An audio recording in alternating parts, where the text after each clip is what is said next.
ನಿಮಗೆ ಒಂದು ಗೊತ್ತಿರಲಿ, ಈ ದೇಶದಲ್ಲಿ ಇವತ್ತು ಆಡಳಿತ ಉಳಿದಿರೋದು IAS IPS ಅಧಿಕಾರಿಗಳಿಂದ. ಅಂದರೆ UPSCಯಿಂದ ಯಾರು ಸೆಲೆಕ್ಟ್ ಆಗಿ ಬರ್ತಾರೋ ಅವರಿಂದ ಮಾತ್ರ. ಯಾಕಂದರೆ ಅಲ್ಲಿ ಯಾವುದೇ ಭ್ರಷ್ಟಾಚಾರ ನಡೆಯಲ್ಲ, ಆನೆಸ್ಟಾಗಿ ನಡೆಯುತ್ತೆ, ಪ್ರಾಮಾಣಿಕವಾಗಿ ನಡೆಯುತ್ತೆ. ಅಲ್ಲಿ ಯಾರು ಟ್ಯಾಲೆಂಟ್ ಇರುತ್ತಾರೋ ಅವ್ರು ಆಯ್ಕೆ ಆಗ್ತಾರೆ, ಬಂದು ದೇಶದಲ್ಲಿ ಸೇವೆ ಮಾಡ್ತಾರೆ, ಭಾಳ ಪ್ರಾಮಾಣಿಕವಾಗಿ ಸೇವೆ ಮಾಡ್ತಾರೆ. 90% ಎಲ್ಲ ಒಂದು 10% ಇದ್ದಾರೆ, ಆದರೆ ಬಹುತೇಕ ಮ್ಯಾಕ್ಸಿಮಮ್ ಆನೆಸ್ಟಾಗಿ ಕೆಲಸ ಮಾಡ್ತಾರೆ. ಅವರಿಂದ ಮಾತ್ರ ಈ ದೇಶದಲ್ಲಿ ಆಡಳಿತ ಉಳಿದಿದೆ, ನೆನ್ಪಿಟ್ಕೊಳ್ಳಿ.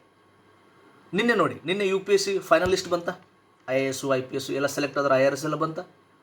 ಬಂದಮೇಲೆ ನೀವು ಇದು ಏನು ನೋಡಿದ್ರೆ ನ್ಯೂಸು, ಫಸ್ಟ್ ರ್ಯಾಂಕ್ ಯಾರು, ಸೆಕೆಂಡ್ ರ್ಯಾಂಕ್ ಯಾರು, ಕರ್ನಾಟಕದಿಂದ ಎಷ್ಟು ಜನ ಸೆಲೆಕ್ಟ್ ಆಗಿದ್ದಾರೆ ಅಂತ ಇದೇ ನ್ಯೂಸ್ ನೋಡಿದ್ದಾರೆ. ಅದನ್ನು ಬಿಟ್ಟು ಒಂದೇ ಹಾಲಲ್ಲಿ ಇಷ್ಟು ಜನ ಬಂದರು, ರೋಲ್ ನಂಬರ್ ಬಂತು, ಭ್ರಷ್ಟಾಚಾರ ಇದೆ, ಈ ನ್ಯೂಸ್ ಕೇಳಿದ್ದೀರಾ?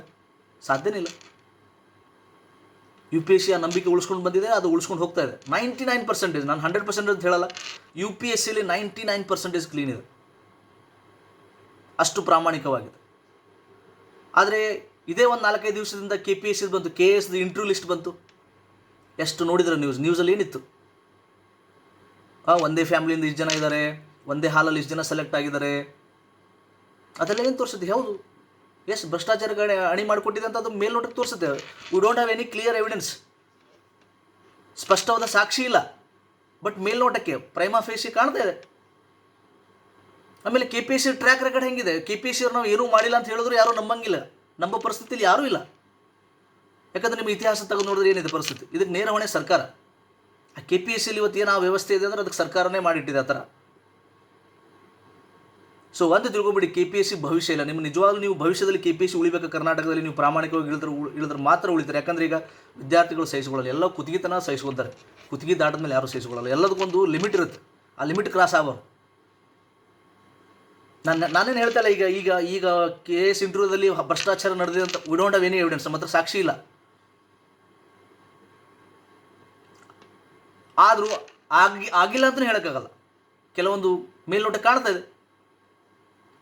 ಭವಿಷ್ಯದಲ್ಲಿ KPSC ಉಳಿಬೇಕಂದ್ರೆ ಆನೆಸ್ಟ್ ಆಗಿದ್ರೆ ಮಾತ್ರ ಉಳಿತಿಲ್ಲ, ಯಾಕಂದರೆ ಉಳಿಯಲ್ಲ. ಯಾಕಂದರೆ ಸ್ಟೂಡೆಂಟ್ಸ್ ಇಷ್ಟು ಅಲರ್ಟ್ ಆಗಿದ್ದಾರೆ, ಈಗ ಯಾರೂ ಸಹಿಸ್ಕೊಳ್ಳಲ್ಲ. ಸಂಘಟನೆಗಳು, ಯೂಟ್ಯೂಬರ್ಸ್, ಟೆಲಿಗ್ರಾಮ್ ಚಾನಲ್, ಮೇನ್ ಮೀಡಿಯಾದಲ್ಲೂ ಕೂಡ ಅದೇ ಚರ್ಚೆ ಆಗ್ತಿದೆ. ಸೊ ಇದನ್ನೆಲ್ಲ ನೀವು ಬಚಾವ್ ಆಗ್ತೀರಾ, ಉಳಿಸ್ಕೊಂಡು ಹೋಗ್ತೀರಾ? ಬರೀ ಇದು ಇಂಟರ್ವ್ಯೂ ಲಿಸ್ಟ್ ಇದೆ, ಏನೋ ಫೈನಲ್ ಲಿಸ್ಟ್ ಬರಲಿ, ಅಷ್ಟೊತ್ತಿಗೆ ಯಾರ್ಯಾರು ಎಷ್ಟೆಷ್ಟು ರೆಡಿ ಮಾಡ್ಕೊಂಡು ಕೂಡ್ತಾರ, ಕಾಯ್ಕೊಂಡು ಕೂತಿದ್ದಾರೆ. ಅದು ಹೆಂಗೆ ಭ್ರಷ್ಟಾಚಾರ ನಡೆಸಿದವ್ರನ್ನ ನೀವು ಸೆಲೆಕ್ಟ್ ಮಾಡ್ತೀರಾ ಅಂತ ಈಗ ಆಲ್ರೆಡಿ ಸಾಕ್ಷಿಗಳು ಅದು ಇದು ಎಲ್ಲ ಸಂಗ್ರಹ ಮಾಡ್ತಿರ್ತಾರೆ. ಎಟ್ ದ ಸೇಮ್ ಟೈಮ್ ನಾನು ಇನ್ನೊಂದು ಪಾಯಿಂಟ್ ಹೇಳಕ್ಕೆ ಇಷ್ಟಪಡ್ತೀನಿ. ನಾವು ಯೂಟ್ಯೂಬಲ್ಲಾಗಲಿ ಅಥವಾ ಕ್ಲಾಸಲ್ಲಾಗಲಿ ಅಥವಾ ಟೆಲಿಗ್ರಾಮಲ್ಲಾಗಲಿ ಮತ್ತೊಂದು ಮಗದೊಂದಲ್ಲಿ ಈ ಲಿಸ್ಟಲ್ಲಿರೋರೆಲ್ಲ ಕರಪ್ಟ್ ಅನ್ನೋದು ತೋರಿಸೋದು ಕೂಡ ತಪ್ಪಾಗುತ್ತೆ. ಯಾಕಂದರೆ ಇದು ಭಾಳ ಸೆನ್ಸಿಟಿವ್ ಇದೆ, ಭಾಳ ಸೂಕ್ಷ್ಮವಾಗಿರುವಂಥದ್ದು. ಇದರಲ್ಲಿ ಭಾಳ ಜನ ಆನೆಸ್ಟ್ ಇದ್ದವರು ಕೂಡ ಇರ್ತಾರೆ. ಯಾಕಂದರೆ ನಾನು ಪರ್ಸ್ನಲಿ ಐ ನೋ ದೆಮ್. ಭಾಳ ಜನ UPSC ಮೇನ್ಸ್ 2 ಸಲ 1 ಸಲ 3 ಸಲ ಮೇನ್ಸ್ ಬರೆದವರು ಕೂಡ ಇದರಲ್ಲಿ ಕ್ವಾಲಿಫೈ ಆಗಿದ್ದಾರೆ. ಹೌದಾ? ಕ್ವಾಲಿಫೈ ಆಗಿದ್ದಾರೆ. ಸೊ ಹೀಗಾಗಿ ಎಲ್ಲರೂ ಭ್ರಷ್ಟರಂತಲ್ಲ. ಆ ಒಂದು ದೃಷ್ಟಿಕೋನ ನಾವು ಬದಲಾಗಬೇಕಾಗುತ್ತೆ. ಸ್ವಲ್ಪ ಸೆನ್ಸಿಟಿವಿಟಿ ಇರಲಿ. ರಾಜನಿಗೂ ಮತ್ತು ಸೈನಿಕನಿಗೂ ವ್ಯತ್ಯಾಸ. ಸೈನಿಕ ಎಲ್ಲರನ್ನೂ ಹೊಡ್ಕೊಂಡು ಹೋಗ್ತಾನೆ, ಆದರೆ ರಾಜ ಹಾಗಲ್ಲ. ತಪ್ಪಿತಸ್ಥರನ್ನ ಮಾತ್ರ ಹೊಡಿತಾನೆ, ಯಾರು ತಪ್ಪಿತಸ್ಥಲ್ಲ ಅವ್ರನ್ನ ಹೊಡೆಯಲ್ಲ, ಫಿನಿಷ್ ಮಾಡಲ್ಲ.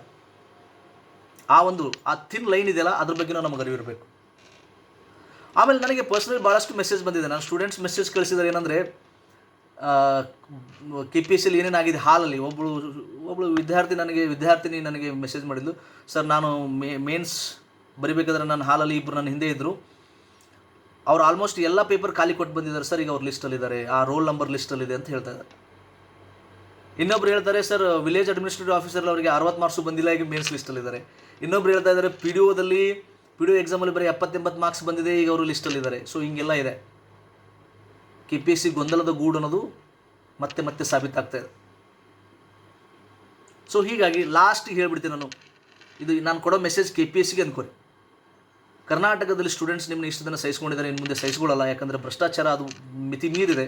ಸೊ ನೀವು ಟ್ರಾನ್ಸ್ಪರೆನ್ಸಿ ತೋರಿಸಿ, ನೀವು KE ಥರ ಒಂದು ಆ ಅಕೌಂಟಬಿಲಿಟಿ ತೋರಿಸಿ. KEಗೆ ಯಾಕೆ ನಂಬ್ತಾ ಇದ್ದಾರೆ ಸ್ಟೂಡೆಂಟ್ಸ್, KPSCಗೆ ಯಾಕೆ ನಂಬಲ್ಲ? ಅದ್ರ ಕೆಲಸ ಮಾಡಿ, ಅದಕ್ಕೆ ಸಂಬಂಧಪಟ್ಟಂಗೆ ಕೆಲಸ ಮಾಡಿದ್ರೆ ಕರ್ನಾಟಕದಲ್ಲಿ KPSC ಮುಂದೆ ಇರುತ್ತೆ. ಇಲ್ಲಾಂದರೆ KPSC ಮುಂದೆ ರಿಕ್ರೂಟ್ಮೆಂಟ್ ಮಾಡೋದು ಭಾಳ ಕಷ್ಟ ಆಗುತ್ತೆ. ಯಾಕಂದರೆ ಸ್ಟೂಡೆಂಟ್ಸು ಪ್ರೊಟೆಸ್ಟು, ಕಾನೂನಾತ್ಮಕವಾಗಿ ಸಂವಿಧಾನಾತ್ಮಕವಾಗಿ ಸ್ಟೂಡೆಂಟ್ಸು ಬೆನ್ನು ಹತ್ತಾರೆ. ಸಂಘಟನೆಗಳು ಕೂಡ ಅಲರ್ಟ್ ಆಗಿದೆ. ಸ್ಟೂಡೆಂಟ್ಸ್ ಭಾಳ ಆರ್ಗನೈಸ್ ಆಗಿದ್ದಾರೆ, ಅದನ್ನು ಅರ್ಥ ಮಾಡ್ಕೊಳ್ಳಿ. ಬದಲಾದ ಕಾಲಕ್ಕೆ ಬದಲಾಗಬೇಕು. ಮೊದಲು T20 ಹೆಂಗಿತ್ತು, 200 ರನ್ ಮೇಲೆ ಹೊಡೆದ್ರೆ ಮುಗಿದು ಬಿಡು, ಚೇಂಜ್ ಮಾಡಲ್ಲ ಅಂತಿದ್ರು. ಈಗ 250 ಹೊಡೆದ್ರು ಬಿಡಲ್ಲ ಬಿಡು ಅನಿಸುತ್ತೆ. 250 ಹೊಡೆದ್ರು 250 ಚೇಂಜ್ ಮಾಡ್ತಾರೆ. ಸೊ ಬದಲಾಗಿದೆ ಕಾಲ, ಆ ಬದಲಾದ ಕಾಲಕ್ಕೆ KPSC ಬದಲಾಗಲೇಬೇಕು, ಇಲ್ಲಾಂದರೆ KPSCಯಿಂದ ಯಾವುದೇ ಎಕ್ಸಾಮ್ಸ್ ನಡೆಸೋಕ್ಕೆ ಸರ್ಕಾರ ಅವಕಾಶ ಕೊಡಬಾರ್ದು. Thank you.